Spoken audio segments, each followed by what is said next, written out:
अवघे काही तास उरलेले आहेत. मराठा आरक्षणासाठी लाखो मराठे मुंबईकडे निघणार आहेत. पण त्याआधी रात्र वैऱ्याची आहे. कारण चारही बाजूनी या आंदोलनांना विरोध होतोय. एकीकडे राज्याचे मुख्यमंत्री देवेंद्र फडणवीस यांचे ओएसडी जरांगे यांच्या भेटीला पोहोचले. आंदोलन पुढे ढकलावं अशी त्यांनी विनंती केली. पण जरांगे पाटील म्हणाले, मी मुंबईत धडकणारच. पुढच्या काही तासात मुंबई हायकोर्टाने एका पिटिशनवरती निर्णय देत जरांगेंच्या मुंबईमधल्या मोर्चाला परवानगी नाकारली. तरीही जरांगे म्हणाले, आम्ही येणारच.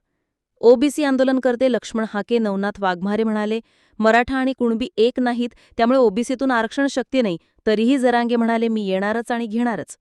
वकील गुणरत्न सदावर्ते नको त्या भाषेत जरांगेंवरती तुटून पडलेत. जरांगेंचा मोर्चा हा बेकायदेशीर आहे असं त्यांचं म्हणणं आहे. तरीही जरांगे म्हणतायत, मी येणारच. दुसरीकडे सरकारच्या उपसमितीची बैठक झाली. त्यांनी मनोज जरांगे यांच्या काही मागण्या मान्य केल्या. काहीवरती चर्चा सुरू आहे. तरीही जरांगे म्हणाले, मी येणारच. मनोज जरांगे पाटील यांनी विशाल मोर्चा घेऊन मुंबईच्या दिशेने येऊ नये यासाठी सर्व मार्गाने सरकार प्रयत्न करतंय. मी सुरुवातीला म्हणावं तसं रात्र वैऱ्याची आहे. खेळ होऊ शकतो. काय घडतंय पडद्यामागे? सविस्तर जाणून घेऊयात याच व्हिडिओमधून. नमस्कार, मी अमोल किनोळकर. आपण पाहत आहात महाराष्ट्र टाइम्स ऑनलाईन. अवघे काही तास उरलेले आहेत आणि त्यानंतर मराठे मुंबईकडे कूच करणार आहेत. मराठे मनोज जरांगे यांच्या नेतृत्वाखाली एक निर्णायक लढाई लढतायत. तर सरकारसाठी हे सगळं सांभाळायचं कसं, हे भगवं वादळ जे आहे ते थोपवायचं कसं, हा एक मोठा प्रश्न आहे. कारण जरांगे पाटील दावा करतायत त्यानुसार आंदोलकांचा आकडा हा काही लाखाक असेल. मराठा आंदोलनामुळे मुंबईत गर्दी होणार असल्याने एक जनहित याचिका दाखल करण्यात आलेली होती आणि त्यानुसार आझाद मैदानावरती मोर्चाला परवानगी नाकारण्यात आली. कारण अर्थातच गणपतीच्या निमित्ताने होणाऱ्या गर्दीचा आहे.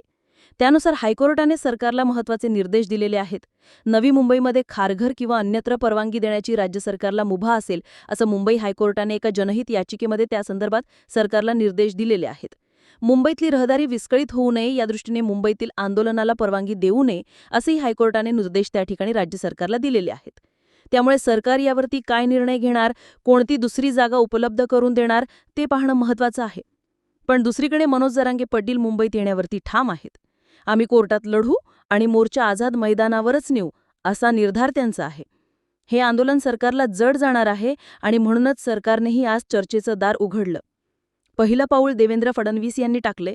मुख्यमंत्री देवेंद्र फडणवीस यांचे ओएसडी राजेंद्र साबळे आज अंतरवाडीमध्ये पोहोचले आणि त्यांनी जरांगे पाटलांसोबत चर्चा केली. गणपतीचे दिवस आहेत, त्यामुळे मोर्चाची तारीख बदला असा या चर्चेचा सूर होता. पण जरांगेंनी स्पष्ट केलं की आम्ही केलेल्या मागण्या मान्य करा, अन्यथा उद्या सकाळी म्हणजे 27 ऑगस्टला मोर्चा निघणार म्हणजे निघणार. कोणीही आम्हाला अडवू शकणार नाही.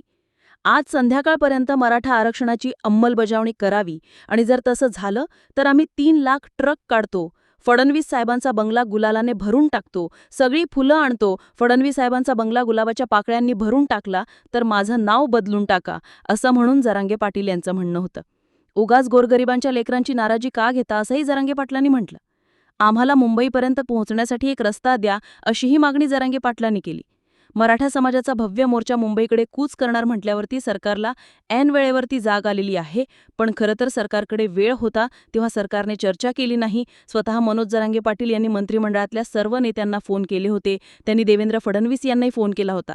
मनोज जरांगे पाटील काल पत्रकार परिषदेत हा सगळा वृत्तांत सांगितला की ज्या देवेंद्र फडणवीस यांच्याशी मी कधीच बोललो नव्हतो त्यांच्याशीही मी राज्याचे प्रमुख म्हणून 2 महिन्यांपूर्वी फोनवरून चर्चा केली की आमच्या ज्या मागण्या त्या मान्य करा. पण त्यांनी आम्हाला सिरियस घेतलं नाही. मी मोर्चाची तारीख 29 ऑगस्ट ही 6 महिन्यांपूर्वीच जाहीर केलेली आहे. त्यामुळे मुद्दाम गणेश उत्सवामध्ये वेठीस धरण्याचा आमचा इरादा नाहीये हे त्यांनी स्पष्ट केलंय. त्यामुळे जर हे सगळं गेल्या महिन्याभरापासून घडतंय तेव्हा सरकारनं पाऊल का टाकलं नाही? ऐनवेळी ओएसडी पाठवून त्यातून तोडगा निघेल असं देवेंद्र फडणवीस यांना का वाटत असावं, असाही प्रश्न पडतो. आपला मोर्चा शांततेत निघणार असल्याचं जरांगे पाटील यांनी सांगितलेलं आहे. काल जरांगे पाटील यांनी आणखी एक मोठा दावा केला की एकनाथ शिंदे आणि अजित पवार यांना मराठा आरक्षणाचे काम देवेंद्र फडणवीस यांनी करू दिलं नाही. मुख्यमंत्री झाल्यानंतर देवेंद्र फडणवीस यांनी गेल्या 8 महिन्यात मराठा समाजाच्या हिताचा एकही निर्णय घेतलेला नाही. त्यामुळे आता देवेंद्र फडणवीस हे स्वतः मुख्यमंत्री आहेत. त्यामुळे यावेळी नेमकं काय घडतं हे पाहणं इंटरेस्टिंग असेल. पण जरांगे यांच्या आरोपानंतर राजकीय वातावरण तापणार आहे. कारण यावेळी जरांगे विरुद्ध फडणवीस हा थेट सामना असणार आहे. आधी एकदा देवेंद्र फडणवीस म्हणाले होते की कायदा सुव्यवस्थेचा प्रश्न निर्माण झाल्यास पोलीस बघून घेतील या वक्तव्यावरती जरांगे पाटील यांनी आक्षेप घेतला होता. तुम्हाला आंदोलन दडपायचे का असाही सवाल त्यांनी केला होता. त्यामुळे आजचीच रात्र सरकारकडे आहे आणि ही रात्र जरांगे पाटलांसाठी वैऱ्याची रात्र आहे. सगळ्यांनी साबद राव. 5 प्रमुख मागण्या आहेत जरांगे पाटलांच्या आणि त्यावरती तात्काळ निर्णय घ्या, अन्यथा सरकारला आम्ही उलथवून टाकू, असाही इशारा त्यांनी दिला. एकदा कमी अंतरवाळी सोडली तर मी कोणत्याही मंत्र्याचा ऐकणार नाही. त्यामुळे जरांगेंना अंतरवाळीमध्ये थोपवण्याच्या दृष्टीने पहिलं पाऊल आज पडलेलं होतं. बरं, फक्त प्रशासकीय आणि राजकीय पातळीवरच जरांगेंना अडवण्याचा प्रयत्न होतोय का? तर नाही.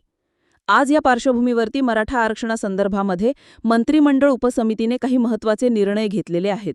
समितीचे अध्यक्ष आपल्याला माहिती आहे राधाकृष्ण विखे पाटील आहेत. त्यांनी ही माहिती दिली की जरांगे पाटील यांच्या काही मागण्या आम्ही मान्य केलेल्या आहेत, जसं की न्यायमूर्ती शिंदे समितीला मुदतवाढ देण्याचा निर्णय घेण्यात आलेला आहे.